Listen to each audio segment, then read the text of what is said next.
of the original stars of NYPD Blue. My next guest now stars in one of the new hits of the TV season, Judging Amy. Please welcome Amy Brenneman.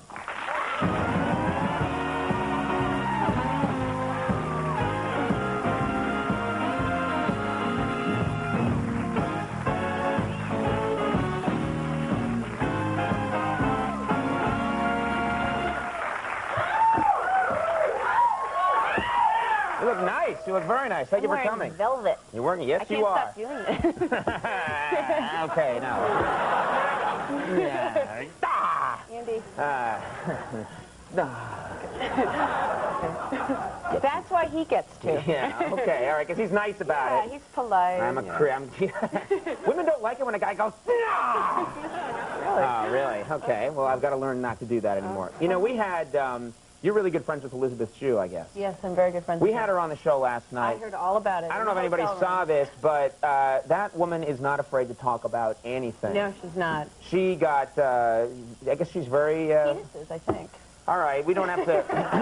Let's clean this up right now. But yeah, she was talking about, and she was discussing how free she is with her body. She likes to take her clothes off all the time. Yeah. And she said that her wedding was really kind of out of control. Like the night before the wedding, she had a crazy bachelorette party. Were you there? I helped organize that party, actually. And, so what was going on? It just sounded like a crazy love fest. Did you see Very Bad Things?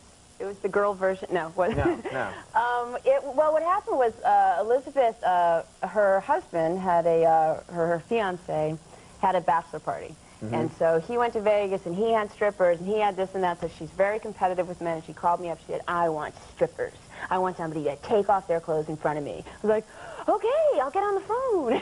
So I called up all the hotels, and I said, can I get a stripper? And they said, no, we don't know what you're talking about. And I said, oh, God. And I said, I just need somebody to take off their clothes for Elizabeth. It's like anybody. It doesn't even matter, just so she feels, you know. Anybody. You don't want to get the refrigerator repairman to come in.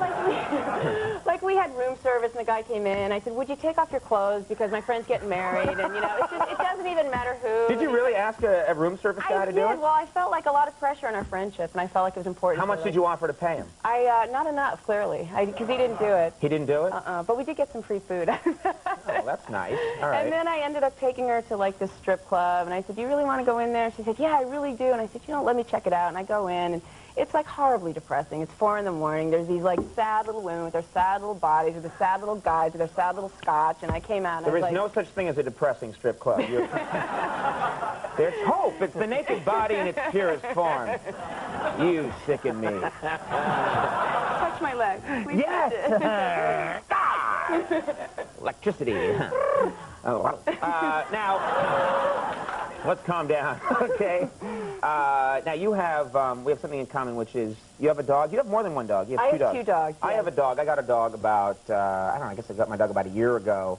And I have found, I didn't realize this was going to happen, but when you get a dog, you start acting like an idiot around your dog. Yeah. Like I come home and I'm like, well, that's crazy, what you did. I never did anything like that. Open the door, I waltzed in. Yes, yeah. Do you really do that with your dog, though? Well, her name is Maggie, so it's kind of like that. Okay. Yeah. Dog must love it. She looks at me like, you're insane. You should have a child and leave me alone. Well, that's the thing is you talk to, I mean, I'm not married, I don't have kids or anything, but you end up talking to a dog like you would a baby. Like, aren't you a good fellow? Aren't you a good little... And then people, you know, walking by your apartment think that you've lost your mind. No, which you have, actually. Well, I have, yeah. But, so what do you, I mean, what kinds of stuff do you do with your dog? Like? Well, I have a basset hound who is a freak of nature. She's like the bonsai tree of dogs because her legs are like, you know, they're too short. She's got the huge body. They have the long torso. She's got the long body and the torso and the hand no, he's not here. Oh, you're doing it because he's going to watch. Okay, good. Maggie, come on. So my favorite thing is to, because Maggie's torso is basically about as long as my torso. You know, she's a long dog.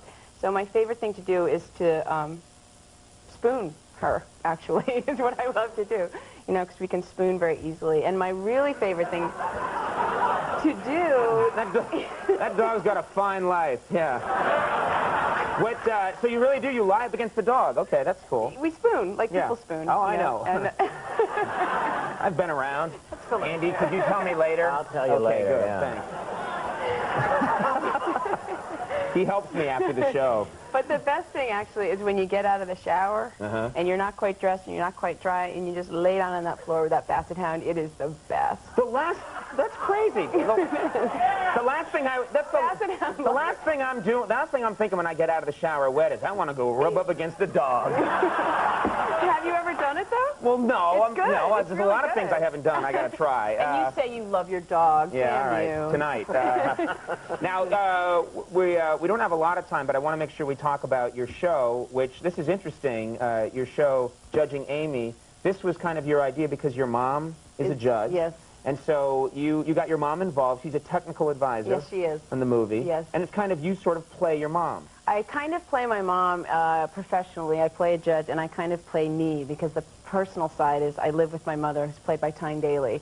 So I'm like very authoritative at work and make grand decisions, and then I come home and I take off the robe and get yelled at by my mom. So it seemed like to me a complete life. I mean, it's hard doing a TV show. I would find it very hard to do a TV show working with my mom. It's insane. I love her. She's great, but she'd be in here all the time interrupting guest interviews, offering me ham. You know? I know. It's like, sweet, but I don't want to do that. I fax her the script so she can weigh in on them, and she's very vitriolic and opinionated, and she writes back to me and says, this is stupid, it would never happen this way, and it was terrible. And then when she sees the show on television, she says, it was great, you look pretty.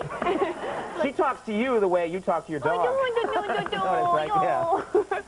Judging Amy is Tuesdays at 10 o'clock p.m. on CBS. Amy, thanks for coming by. My nice pleasure. to have you here. Amy Brenneman, everyone.